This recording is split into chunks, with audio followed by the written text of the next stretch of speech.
Good morning, students. The topic of today's discussion is the gross features of stomach. We will study it under the following headings, that is, its definition, location, shape, position, size and its gross or the external features.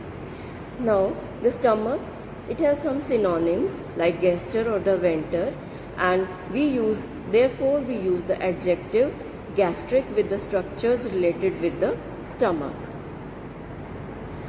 Definition of the stomach is that it is a muscular bag forming widest and most distensible part of the gut tube. You can see it is most widest part. It is connected above with the lower end of the esophagus. You can see the part of esophagus here, and below to the duodenum. It acts as a reservoir of food and helps in digestion of carbohydrates, proteins and fat. Coming on to the location, it mostly occupies the left upper part of the abdomen and occupying the umbilical, epigastric and the left hypochondriac region. Now, shape and position. The shape of the stomach depends upon the degree of distension and that of the surrounding structures like colon, etc. Their distension also. Then, in empty stomach and thin and lean persons, it is J-shaped. It is J-shaped and more or less vertical in position. When it is partially distended, it is pyriform in shape, and in obese persons, it lies horizontally. Coming on to the capacity and the size, it is very distensible organ, as I have already told. Its capacity varies. At birth, it is about 1 ounce, that is 30 ml. At puberty, it is 1 liter, and in adults, it is 1.5 to 2 liters. Coming on to the gross features, it has got 2 orifices. You can see the 2 orifices. It has got 2 curvatures. It has got 2 angles. It has got 2 surfaces, anterior and the posterior. And it has 2 liter capacity. So, the stomach follows the rule of 2. Coming on to the orifices, we have got 2 orifices. The cardiac orifice, where the lower end of the esophagus opens into the stomach, is known as cardiac orifice. This lies at the level of 7th costal cartilage, 2.5 cm from the median plane, and the vertebral level is T11, thoracic 11th. This cardiac orifice, it does not show any anatomical sphincter, and it has got only physiological sphincteric action. Whereas the lower orifice is known as pyloric orifice. This lies 1.2 cm to the right of the median plane and at the level of transpyloric plane. This orifice, it is thick nodular, and because of the underlying pyloric sphincter, we can see the sphincter here, and mostly it is stained green. Coming on to the curvatures, we have 2 curvatures. This is lesser curvature and this is the greater curvature. We have the lesser curvature, which forms the right border of the stomach, and we have a greater curvature which forms the lesser left border of the stomach. Lesser curvature, it is concave. You can see it is concave. It provides attachment to the lesser omentum. The most dependent part of the lesser curvature forms an angular notch and is known as incisura angularis. Coming on to the greater curvature, it is larger than the lesser curvature. It is convex in shape, provides attachment to the greater omentum. We can see some part of the greater omentum hanging from here. and also it gives attachment to gastrophrenic and gastrosplenic ligaments. This greater curvature makes an angle with the cardiac end of the stomach. This is known as cardiac notch and also known as angle of His. You can see here the cardiac notch or the angle of His. Surfaces, we have the anterior surface and the posterior surface. The anterior surface faces upwards and the posterior surface faces downward. Now we are going to study the parts of the stomach. Mainly the stomach has two parts, the cardiac part and the pyloric part. We'll see how they are divided into two parts. First we draw an imaginary line starting from the angular notch to the greater curvature. Now the part above this imaginary line, whole of it is known as cardiac part, and the part below it is known as pyloric part. Now the cardiac part is further subdivided into the fundus and the body by another imaginary line starting from the angle of His. This is an horizontal line starting from the angle of His or the cardiac notch. Now the part above it is known as fundus. This part is known as fundus, and the part between the two imaginary lines is known as body. Both the fundus and the body, they are rich in gastric glands. Fundus is the upper dome-shaped part. You can see it here. It is the upper dome-shaped part of the stomach, and it is mostly filled by gas, and in X-ray examination it is seen as a gas shadow under the left dome of the diaphragm. Now coming on to the pyloric part. The pyloric part is below this imaginary line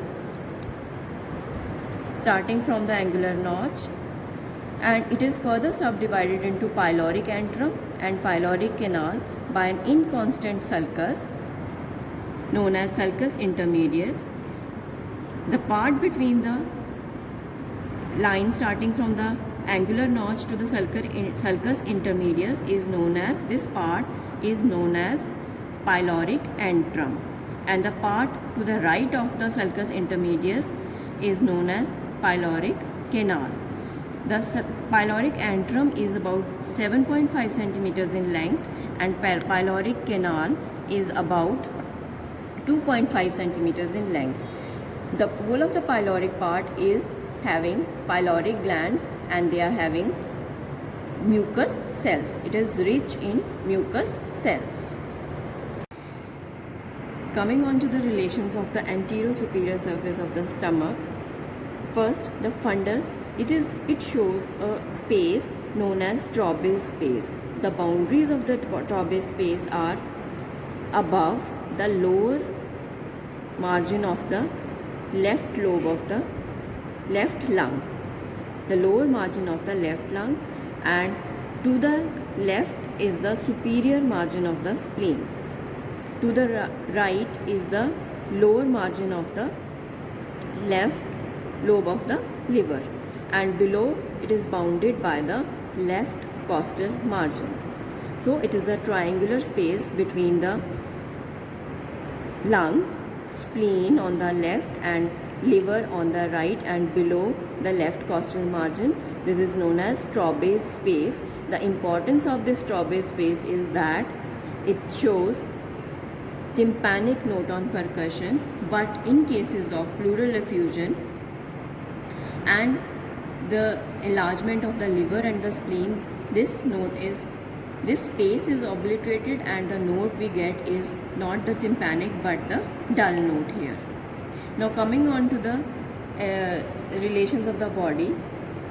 Body is anteriorly related with the, on the right half of the upper surface is related with the liver. The left half of the upper surface is in relation with the diaphragm and the rib cage, and below it is in relation with the anterior abdominal wall, directly with the anterior abdominal wall. The anterior surface of the pyloric part is in relation with the quadrate lobe of the liver.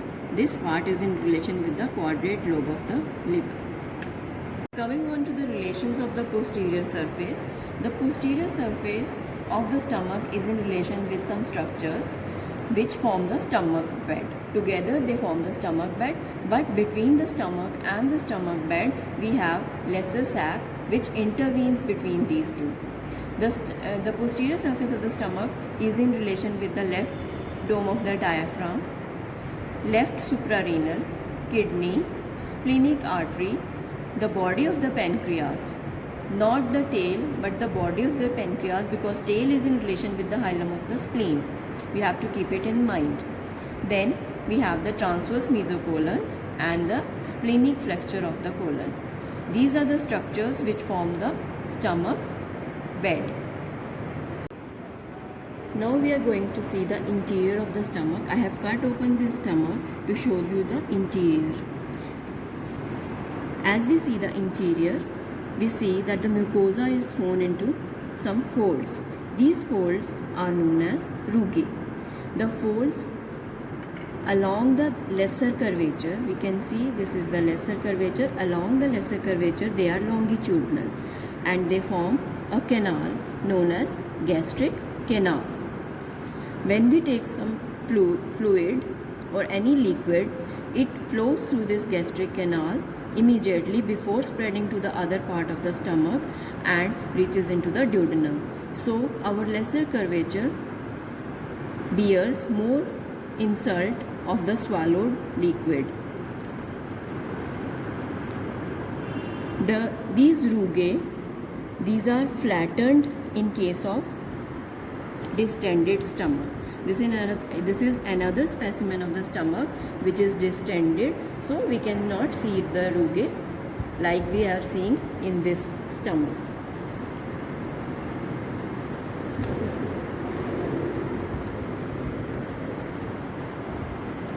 The mucosa also shows some pits known as gastric pits, which can be seen by the hand lens.